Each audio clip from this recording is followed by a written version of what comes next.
유월절을 지키셨습니다. 이 공생의 첫 해를 맞이해서 예수님이 유월절을 지키기 위해서 예루살렘 성전으로 올라가셨습니다. 이때 예수님께서 성전 뜰의 전경을 보시고 도무지 그대로 묵과하고 지나칠 수가 없었습니다. 그래서 우리 주님께서 의분을 바라시면서 노끈으로 만든 채찍을 휘둘러 개역을 단행하셨다라고 하는 것이 여러분과 제가 읽은 본문의 내용입니다. 예루살렘 성전은 신약시대 교회의 모형이죠. 또 너희가 성령의 전인 줄을 알지 못하느냐, 다시 말하면 성도 개인의 심령 성전의 예표가 예루살렘 성전입니다. 또 예수님께서는 오늘 본문에 보니까 자신을 성전이라고 말씀을 하셨습니다. 그렇다면 이런 것들이 우리에게 주는 중요한 의미가 무엇일까요? 오늘 이 본문을 보면서 성과 속의 구별이 희미해졌다는 것을 알게 됩니다. 소, 양, 비둘기를 사고 팔고 있지요. 또 돈을 바꿔주는 상행이가 먼 지방에서 이 하나님께 제물을 드리러 오는 사람들의 편리를 도모하기 위해서 성전 문 밖에 설치가 되었습니다. 예루살렘 성전으로 제사를 드리러 오는 사람이 멀리서부터 소나 양이나 비둘기를 가져오는 것이 사실 쉽지 않잖아요. 그런데 오늘 본문을 보니까 성전 문 안까지 들어와서 이게 성전인지 시장인지 분간이 모호할 정도로 혼돈스러웠다는 것입니다. 밖에 있어야 될 것이 안으로 들어왔습니다. 들어와서는 안 될 것들이 안으로 들어오게 되니까 거룩한 교회와 세속의 구별이 없어졌다는 것이죠. 여러분, 성전과 시장은 엄격하게 구별되어야 되지 않습니까? 이유는 성전은 하나님께 제물을 드리고 기도하는 집이죠. 시장은 물건을 팔고 사면서 이권을 위해서 돌아가는 이 소란한 곳이 시장이지 않습니까? 사도 바울은 로마서 12장 2절에 너희는 이 세대를 본받지 말고 오직 마음을 새롭게 함으로 변화를 받아 하나님의 선하시고 기뻐하시고 온전하신 뜻이 무엇인지 분별하도록 하라 그랬습니다. 이 헬라어를 보니까 성전이라고 하는 단어가 두 개가 보이는데요. 하나는 나오스라고 하는 단어고 다른 하나는 히에론이라고 하는 단어입니다. 이 나오스라고 하는 것은 말 그대로 우리의 몸된 성전을 말하고 히에론이라고 하는 것은 건물 성전을 가리킵니다. 우리 한글 성경에서는 히에론인지 나오스인지 구별이 없이 성전이라고 번역을 했지만은 그 의미는 대단히 다른 것이죠. 오늘 본문의 성전은 나오스가 아니라 히에론, 즉 건물 성전을 말하는데 성전 뜰 안에는 남자의 뜰, 여자의 뜰, 이방인의 뜰 등으로 구별이 되어 있었습니다. 제물이 될 짐승이 들어올 수 있는 곳은 이방인의 뜰로 한정이 되어 있었는데요. 이런 동물을 이방인의 뜰을 지나서 성전 안뜰에까지 들어왔다. 이것이 문제가 되는 이유가 되었습니다. 원래 제물이라는 것은 빈부의 격차를 따라서 각자가 길러서 좀 능력이 되는 사람들은 소나 양을 기르겠죠. 또 형편이 아주 어려운 사람은 비둘기를 길러서 가져오는데 제사장들이 이것이 제물로서 합당하냐 합당하지 않느냐라고 하는 검인 과정을 받고 바치는 것이 제물입니다. 그런데 이 제사장들이 검인을 대단히 까다롭게 해서 멀리에서 소나 양이나 비둘기를 가지고 왔는데 제사장들에게 불합격을 먹으면 제물로서 가치가 없게 되는 것입니다. 멀리에서 이런 동물을 끌고 오는 것도 힘이 들고 또 제사장들에게 통과하는 것도 힘이 들으니까 당연히 성전 뜰에 개설해 놓은 시장을 이용할 수밖에 없겠지요. 그런데 성전 뜰 안에서 산 이런 제물이라면 제사장이 검사를 쉽게 해주는 것입니다. 이제 이런 그 제사장들이 상인들과 결탁을 해서 자기의 이권을 챙기는, 치부를 하는 수단이 되고 말았다, 그 말이죠. 예수님께서 이것을 아시니까 숙정을 안 하실 수가 없잖아요. 묻고 하실 수가 없잖아요. 교회를 헬라 사람들은 에클레시아라고 하는데, 에클레시아라고 하는 말은 세상에서 불러 구별했다, 성별했다, 이런 뜻입니다. 죄악 세상에서 뽑아서 구별을 해서 세운 무리가 여러분 교회인데, 지금 이 본문을 보니까 교회인지 세속인지 분명한 경계의 선이 있어야 되는데 그렇지 못한 것입니다. 만약에 이런 경계선이 무너진다고 하면 문 밖에 있는 세속들이 마구 침입을 하게 될 것입니다. 그렇게 되면 성의 영역과 속의 영역이 구별이 없어지고 만다, 그 말이죠. 교회 안에서 마치 시장에서 하는 일처럼 이권을 탐하고 다투기도 하고 중상모략하고 속이고 협박하고 아첨하고 시기하고 미워하는, 시장판에서 볼 수 있는 일이 교회 안에서 생기면 되겠습니까?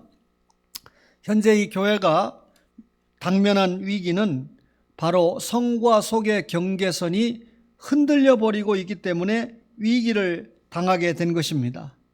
교회가 할 일이 있고 하지 말아야 할 일이 있습니다. 교회가 가야 할 장소가 있고 가서는 안 되는 장소가 있습니다. 교회 성도가 먹어야 할 것이 있고 먹어서는 안 되는 그런 분간이 희미해지고 있다, 그 말이죠. 목사님, 그것이 뭐 그렇게 중요합니까? 이렇게 반문할지 모르지만 경계선이라고 하는 것은 생명과 같이 중요합니다. 우리가 운전을 하다가 중앙선을 침범하게 되면 그것이 곧 대형 사고로 이어져서 목숨을 잃을 수도 있잖아요. 중앙선, 경계선이라고 하는 것이 그만큼 중요한 것이다, 그 말이죠. 이 신앙생활하는 데 있어서도 경계선은 대단히 중요합니다. 다니엘과 그 세 친구들이 풀무불 속에 던져지고 사자굴 속에 던져질지라도 신앙의 그리고 세속과의 경계선을 분명하게 지켰다는 것이죠. 우리가 역대 순교자들을 많이 알고 있는데 이 순교한 성도들도 알고 오면 이 성과 속의 영역의 경계선을 분명하게 지켰기 때문에, 다시 말하면 하나님의 성의 영역을 지키기 위해서 목숨을 내놓고 순교까지 했다, 그 말이죠. 노아 시대 때 홍수 심판 당했습니다. 소돔과 고모라가 유황불로 멸망을 당하게 됐는데 이것은 모두 성과 속의 경계선이 허물어졌기 때문에, 성스러워야 될 것을 보존하지 못하고 속화됐기 때문에 하나님의 말씀대로 심판을 받은 것이죠. 따라서 교회 성장을 위한다는 명목으로 교회가 세속과 타협을 한다든지 세속적인 방법이 교회 안에 거침없이 침입을 하면 안 된다는 것이죠. 교회가 신령한 영성을 지켜야 되는데 교회는 신령한 영토를 이 세속을 받아들이게 되면 결국 성과 속의 경계선이 무너지게 된다는 거죠. 따라서 오늘 교회 개혁주일 406주년을 맞이하면서 교회가 성스러운 영역을 지키는 것이 얼마나 중요한가 하는 것을 깨닫게 됩니다. 성과 속의 경계선이 무너지는 날은 교회가 생명을 잃고 결국은 죽는 일이 되는 것입니다. 그 다음에 이 상품과 재물의 구별이 없어졌다는 것입니다. 소나 양과 비둘기 같은 동물이 하나님께 바쳐지기 위해서 성전 안에 들어오는 경우는 그 재물이 살아서 들어오는 것이 아니라 반드시 죽었을 때로 국한됩니다. 그러나 지금 예수님 앞에 전개된 성전 안의 풍경은 죽은 짐승이 아니라 산 짐승들이 우글거리고 있죠. 산 동물들이 소리를 지르고 산 동물들이 오물을 뿌리면서 성전 안에 돌아다니는 등 성전이 말 그대로 동물 시장이 되어버리고 말았습니다. 성전 안에는 소나 양이 살아서 들어올 필요도 없지만 더욱이 소나 양이 상품으로 들어올 수 없는 곳이 성전입니다. 그것들이 죽어서 희생제물로 들어오지 않고 상품으로 들어왔기 때문에 주님께서 노끈으로 채찍을 만드셔서 숙정 작업을 시작을 하신 것이죠. 상품은 시장으로 반출되어야 하고 제물은 성전으로 운반되어야 합니다. 성전은 장사하는 시장이 아니고 하나님께 제물을 드리는 거룩한 성소이기 때문에 마땅히 하나님께 드리는 제물만 반입이 되어야 된다, 그 말이죠. 제물은 죽음을 전제로 합니다. 성전 안에 들어와서도 죽지 못하고 살아있는 한 그것은 제물이 아니라 상품일 뿐이다, 그 말이죠. 나는 주님의 제단에 죽고 쪼개어져 바쳐진 제물인가 한번 생각해 봐야 됩니다. 나는 죽어서 하나님 앞에 드려지는 희생 제물인가? 아니면 뜰에서 팔리고 있는 살아있는 짐승과 같은가? 자기 자신을 돌아보아야 개역주일의 의미가 있다는 것이죠. 기독교는 희생을 근거로 성립된 종교이지 않습니까? 아담 부부에게 하나님께서 무화과 이파리 옷이 아니라 해가 떠도 아무 상관이 없는 가죽옷을 제공하기 위해서 에덴에서 첫 양이 희생 가죽을 위해서 양이 죽지 않습니까? 그 양이 희생당함으로 뭘 잃었죠? 살기 좋은 동산과 자기 하나뿐인 목숨을 양이 희생해야 되지 않았습니까? 노아 시대 때 홍수 심판이 다 끝났습니다. 방주 안에 들어가 있던 사람과 짐승이 나오게 되는데 그 짐승이 나오면 이제 홍수 심판을 면했으니까 이 땅에서 좀 살아야 되는데 나오자마자 어떻게 됐습니까? 희생의 피를 뿌려서 하나님께 번제물이 되었습니다. 그 양은 누려야 될 자유도 빼앗겼고 새로운 삶을 사는 것도 내주었으니까 희생을 해서 하나님 앞에 제물을 드렸다, 그 말이죠. 이스라엘 백성들이 430년 동안 종살이한 애굽에서 해방을 하기 위해서 고센 땅에 있는 희생 양들이 출애굽 전날 밤에 문설주 좌우 인방에 그 피가 뿌려지지 않았습니까? 희생 양입니다. 헤롯 임금 당시에 예수님의 탄생을 오해하고 시기하여 죽이려고 한 그때에 아기 예수님의 안전을 위해서 베들레헴에 순진한 2살 이하의 어린 아기들이 그만 산의 아이들이 희생이 되지 않았습니까? 여러분, 이런 희생보다도 더 큰 희생이 무엇일까요? 여러분과 저를 구속하기 위해서 하늘 영광 보좌를 다 버리시고 이 땅에 사람의 몸을 입고 오셔서 온갖 고난을 감내하시다가 마침내 십자가에서 죽어주신 예수 그리스도의 희생이 얼마나 큰 희생입니까? 결국은 상품과 재물 할 때 재물에는 희생이 따른다, 그 말이죠. 예수 믿고 신앙생활하면서 희생이 따르지 않습니까? 여러분, 우리가 이 오늘의 교회와 내가 어떠한가를 말씀 앞에 조명해 봐야 됩니다. 죽어서 희생 제물이 되어서 거룩한 성전, 지성소로 들어가고 있는지 아니면 교회당 안에까지 들어와서도 죽어서 희생 제물이 될 생각은 하지 못하고 아직까지 나라는 것이 살아서 날뛰고 있는 그런 짐승과 같은 성정으로 신앙생활하고 있는지 살펴봐야 된다는 거죠. 많은 성도들이 선진들을 이야기합니다. 그렇죠? 그래서 주기철 목사님이 어떻고 손양원 목사님이 어떻고 이런 순교자들을 이야기하지만 정작 자신은 그런 순교자들을 말하면서도 전혀 그 신앙과 무관함을 보인다는 거죠. 네이븐 힐이라고 하는 유명한 이 목회자는 순교한 성도들의 마지막 한 방울의 피를 찬송하는 우리들이면서도 내 자신은 피 한 방울을 흘릴까 보아 벌벌 떨고 있다. 순교자 신앙이 그렇게 중요하고 대단하다고 말하면서도 자기 자신은 그 주님을 위해서 피 한 방울 흘릴까 봐 벌벌 떨고 있다. 얼마나 우리의 약점을 지적한 말입니까? 예수님은 우리를 위해서 십자가상에서 죽음으로 희생제물이 되어 주셨습니다. 그리고 우리에게 친히 말씀하시기를 아무든지 나를 따라오거든 자기를 부인하고 날마다 자기 십자가를 지고 나를 따를 것이니라 그랬습니다. 성도들은 영적으로 그리스도와 함께 십자가를 지고 죽어야 됩니다.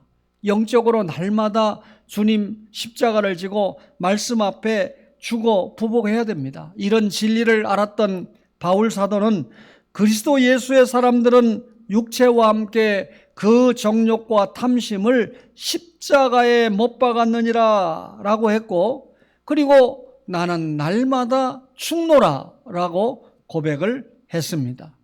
이렇게 우리가 이 개혁은 교회로부터인데요, 성속의 구별이 희미해진 것을 우리가 돌려놔야 되고, 상품과 재물의 구별이 없어진 거 분명하게 우리가 재물로 돌아서야 되고요.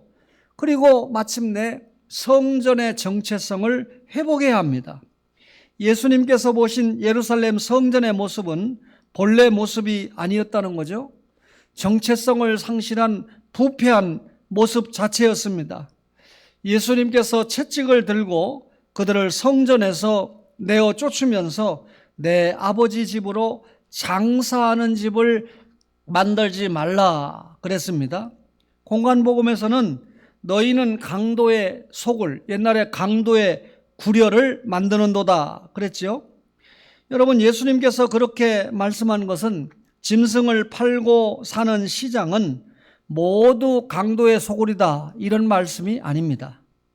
강도의 소굴이라는 말씀을 쓴 것은 성전 안에서 매매하는 그들이 강도와 같은 짓을 하고 있다는 것을 지목해서 하신 말씀이죠.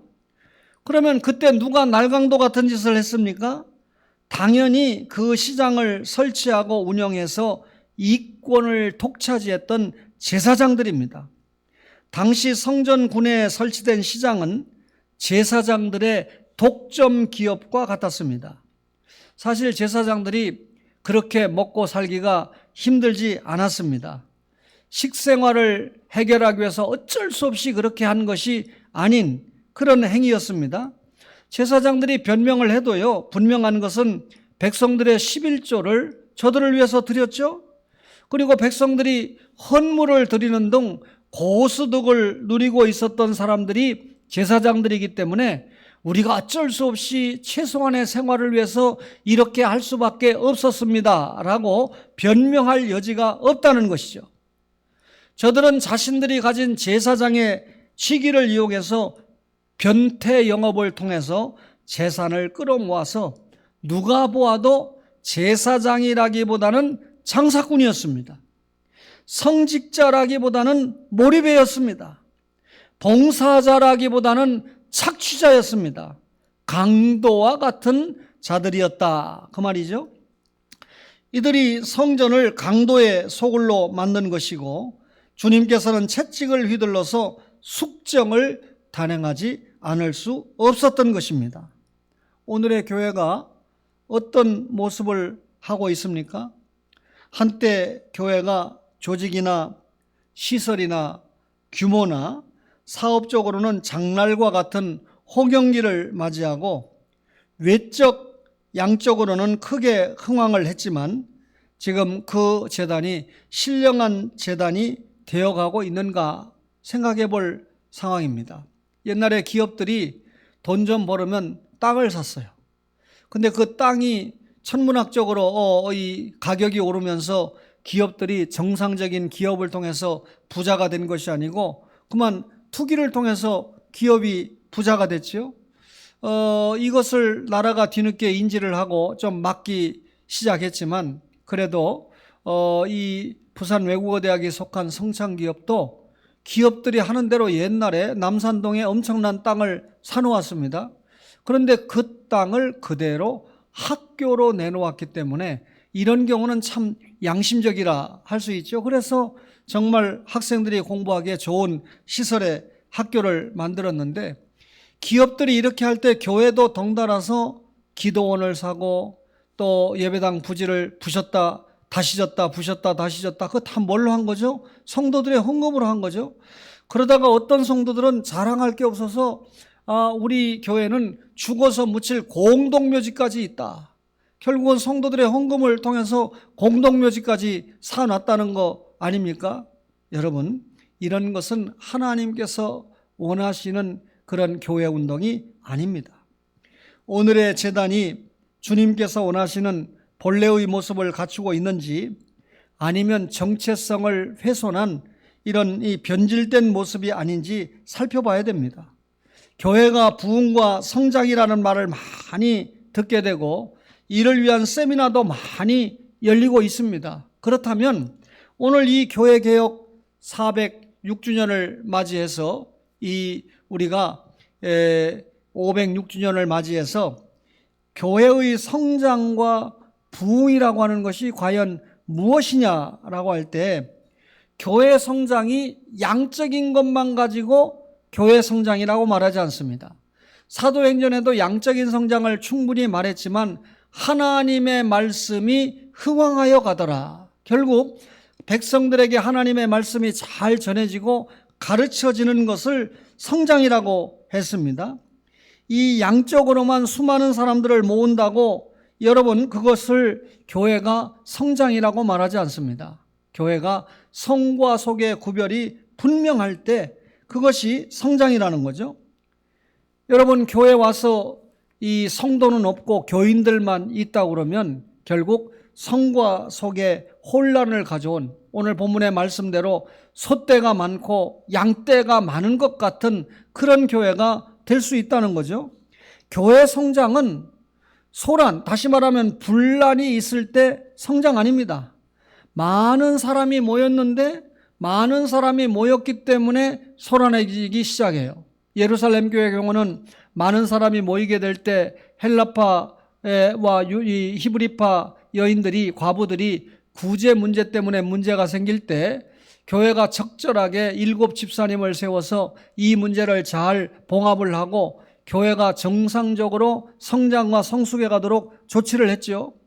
교회 안에서 계속 갈등하고 분쟁하고 시비하고 그러다가 불신법정에까지 소송을 하고 이렇게 떠들고 덤비고 법석을 떨면 여러분 십자가 밑에서 자신의 육정을 죽이지 못한다면 역시 경계선을 넘어 들어와서는 안 될 곳에 들어온 짐승들의 소란, 울부짖음에 불과하다. 교회가 교회다워야 되는데 교회 구성원들이 불필요한 경쟁을 하고 교회 구성원끼리 불화하고 교회 구성원끼리 사랑이 없고 그거는 교회의 성장이 아니다. 그 말이죠. 교회의 성장은 사업적인 성업도 아닙니다. 교회라고 하는 이 십자가 간판을 걸어놓고 사업적인 호황을 누린다고 한다면 여러분 다시 말하면 이 교회가 성도들이 하나님 앞에서 자신을 희생 제물로 봉사하지 못하는 그런 봉사라면 결국은 장사꾼에 불과하다 그 말이죠. 교회 와서 장로라는 직분을 또 이 안수 집사라고 하는 직분을 자기의 사업을 위해서 이용하려고 하는 사람들이 있어요.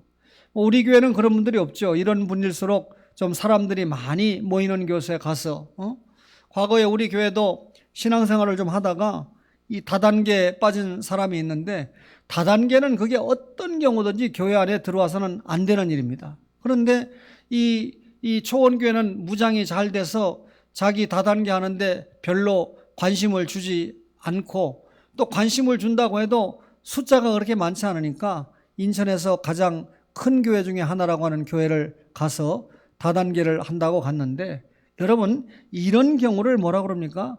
아무리 그런 성도가 그런 교인이 많이 와서 앉아 있어도 그 교회는 부흥한 교회 아니다라고 하는 것을 알 수 있어요. 이런 사람들이 바로 교정을 받으려면 많이 모여있는 큰 교회보다 작은 교회에서 구체적으로 목회자의 양육을 받을 때 돌아올 수 있는 확률이 훨씬 더 높습니다. 그런데 그렇지 않다는 거죠. 여러분 그렇다면 교회의 참된 성장과 부흥이 무엇이냐 할 때 오늘 받은 말씀대로 성과 속의 경계선을 공고히 하는 겁니다. 교회인지 사회인지 시장인지 교회인지 구별이 없고 예수 믿는 신자인지 비그리스도인인지 구별이 모호하다면 맛 잃은 소금이며 불 꺼진 등에 불과하다 그 말이죠. 진정한 부흥과 성장은 성과 속의 선을 공고히 해서 정체성을 유지하는 겁니다. 빛과 소금의 역할을 분명하게 감당하는 겁니다. 이게 성과 속의 경계선을 공고히 하는 것 아니겠어요? 또 진정한 부흥과 성장은 자기 자신이 죽어서 희생하는 것입니다. 마치 벳세메스를 향해서 법궤를 실은 수레를 끌고 가던 암소와 같이 이 암소가 다 자기 사명을 감당하고 죽어서 희생 제물이 되지 않았습니까? 결국 여러분과 저가 주님 앞에 받은 구속이 너무 감사하니까 주님 앞에 드릴 것 없어 이 몸 바칩니다.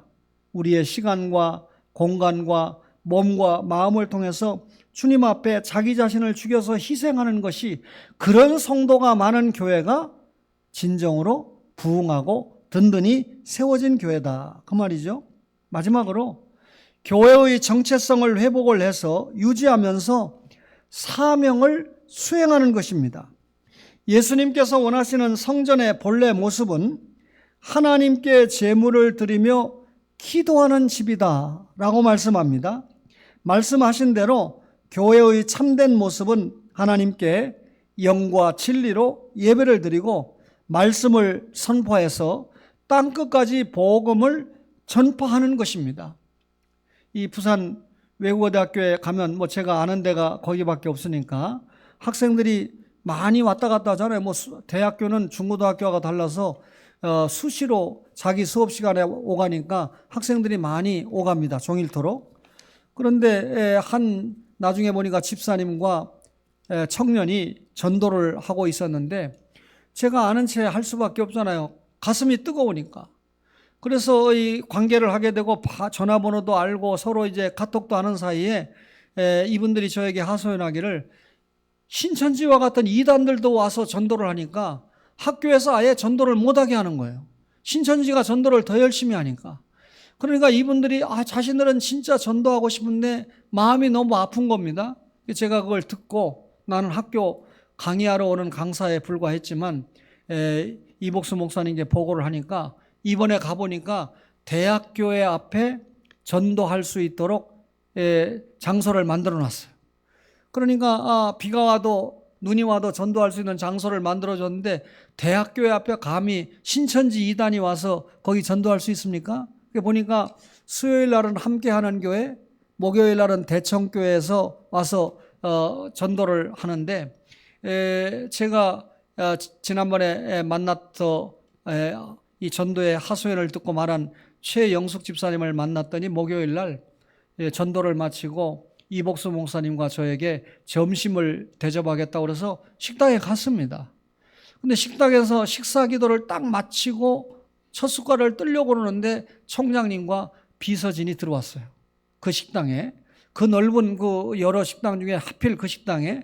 그래서 저희들을 보니까 인사를 해서 전혀 모르는 여자분이 앉아있으니까 누구냐고 그래서 학교에서 전도하던 집사님인데 오늘 이복수 목사님 대접한다고 그래서 이렇게 왔다고 그러니까 총장님이 제가 대접하겠습니다 해서 식사비를 다 내주고, 그래서 제가 기지를 발휘해서 이 집사님하고 총장님 기념사진 하나, 식당이지만 부자연스럽지만 하나 찍을 수 있겠습니까? 해서 식당에서 사진을 찍었어요.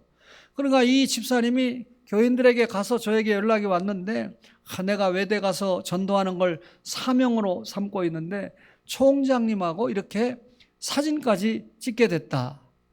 굉장히 기쁘다는 얘기죠. 그러면서 이분이 마지막 결론이 제가 70년생인데 이 부산 외국어대학에서 좀 더 확실하게 전도하기 위해서 IT 분야의 대학원을 진학하려고 합니다. 정말 하나님이 이 놀라운 마음을 주었다 생각합니다. 여러분, 그분은 저에게 고백하기를 전도가 제 기쁨입니다. 하나님 앞에 이 외대생 한 사람이라도 주님 앞에 인도하는 것이 얼마나 큰 기쁨이고 행복입니까? 제가 지금도 이렇게 전도하려고 하는 사명을 감당하려고 하는 분들이 곳곳에 있구나 생각하면서 얼마나 감동을 받고 왔는지 모릅니다. 사랑하는 우리 일부 예배 가족 여러분, 개혁은 다른 사람부터가 아니라 나부터입니다. 개혁은 교회라는 게, 교회가 누구라고 그랬죠? 구약의 칼, 신약의 에클레시아, 구원받은 성도가 교회라고 그랬죠. 따라서 구원받은 성도인 여러분과 저가 개혁해야 되는데 성과 속을 분명하게 구별해야 됩니다. 교회를 교회답게 하나님의 원하시는 뜻, 사명을 감당하는 그런 교회로 정체성을 가지고 우리가 사명을 감당해야 된다, 그 말입니다. 교회 안에 세상적인 방법을 끌어들여서 성장하는 것을 성장이라고 생각하면 안 됩니다. 하나님이 진짜 기뻐하시는 교회가 무엇인가를 스스로 생각하면서 나 자신을 하나님의 말씀 앞에 자꾸 올려놓고 희생을 시켜야 됩니다. 그리고 하나님이 원하시는 말씀 전파와 기도 사명을 감당을 하면서 하나님이 기뻐하시는 교회로 세워가는 여러분과 저가 되기를 주님의 이름으로 간절히 바랍니다.